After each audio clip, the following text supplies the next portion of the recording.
I'm not going to lie, I do enjoy a good moan.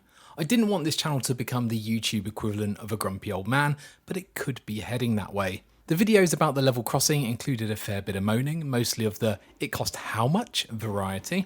And in this video, I bring you a different flavour of moaning, the "it was better in the past" type.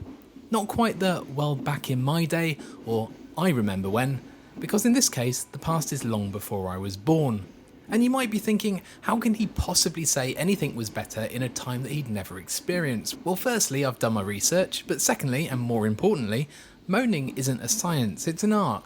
You don't need evidence or facts, it's basically just therapy. Anyway, let me explain. Yesterday I went to the Didcot railway centre and it was incredible, a really good day out, highly recommended. I took loads of video and that'll appear over on the main channel at some point. The centre has a strong focus on the Great Western Railway and includes a lot of locomotives, rolling stock and memorabilia from that 1920s to 1940s era. They really bring those bygone times to life. It's all beautifully painted vehicles and shiny brass nameplates. They slap a massive pair of GWR rose tinted goggles on you and crank the nostalgia level up to 11. It's bloody brilliant.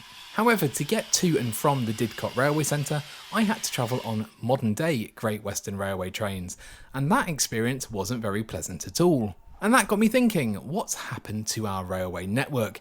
How have we gone from the GWR of old, which was all about style, comfort and service, to what we've got today, which is none of those things? So let's compare the modern GWR with the GWR of old and see what's changed. The modern GWR train of choice for long distances is the Hitachi Class 800, sometimes referred to as cucumbers for obvious reasons, relatively good looking in my opinion, but as the old saying goes, never judge a train by its livery. The insides of these trains are ugly and soulless, and they don't seem to operate that well either. In 2021 a load of them were recalled when some carriages were found to have cracks in them. Anyway, when I boarded in the morning, none of the destination boards were working, none of the coach letters were showing, so everyone was shuffling up and down the aisles trying to figure out where they were meant to be sitting. When I did finally locate my seat, it was probably one of the least comfortable train seats that I've ever sat on in my life. So now let's do our first comparison, the uncomfortable, ugly, plastic cramped chair of today with this, the super comfortable, beautiful chair of yesteryear. These were honestly super comfortable, and they weren't even first class. So that was my first observation. Train seating has gone significantly backwards over 80 years. But I shouldn't complain because I was lucky to have a seat reservation. Loads of people who joined at Oxford didn't and were forced to stand in the aisles. And anyway, I could suffer the chair as I was only on the train for an hour and 40 minutes each way.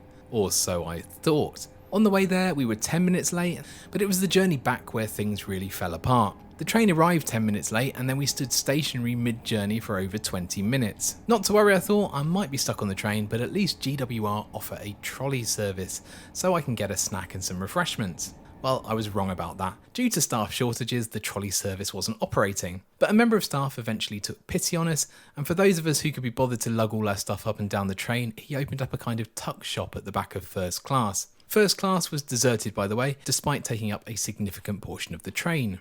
Then to top it all off, they terminated the train a stop early at Worcester Shrub Hill. This was announced by a member of staff, but nobody told the automated train announcer, which kept saying we were going to Worcester Foregate Street. Anybody joining the train after the announcement from the train crew would have been none the wiser. When the train got to Shrub Hill, it magically turned into a different service heading back to London Paddington.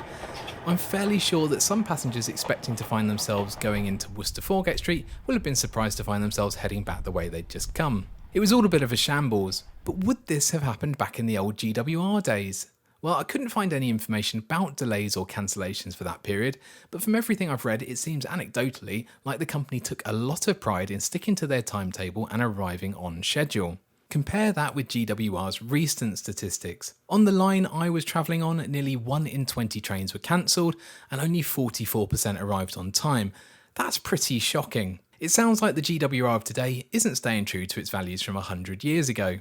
Keep in mind that the network operated by the Great Western Railway in the 30s and 40s was significantly bigger than today's, included loads more freight traffic, plus they had to operate through a war. So the GWR of today has it comparatively easy. I do have to say all the staff I encountered were lovely. It's the management and operation that's going wrong, and I can't remember the last time I got a GWR train that was on time.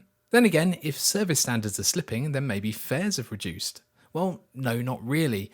I did some very sketchy research and some rough calculations and worked out that the same journey in the 1930s would have cost the equivalent of around £30 today. But that's 25% cheaper than the cost of my off-peak ticket. And that's upsetting when you find out that GWR is owned by First Group, and First Rail made 143 million in profits before tax in their last accounts. And on the day this video comes out, they'll be paying their shareholders £24.3 million in dividends. It's even more upsetting when you think of how much of their revenue has come from government support and subsidies over the last few years.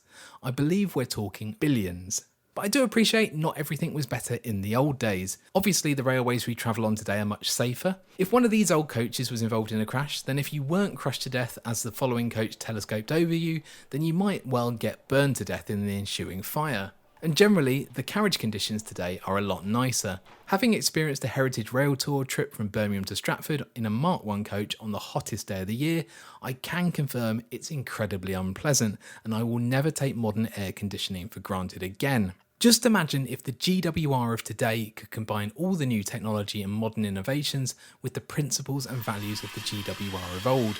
But as it stands, it seems like GWR's history of engineering excellence, passenger comfort and exceptional service are being eroded. What will the Great Western Railway's legacy be once First Group are finished with it? And I wonder what Brunel, Churchwood and Collette would make of all this.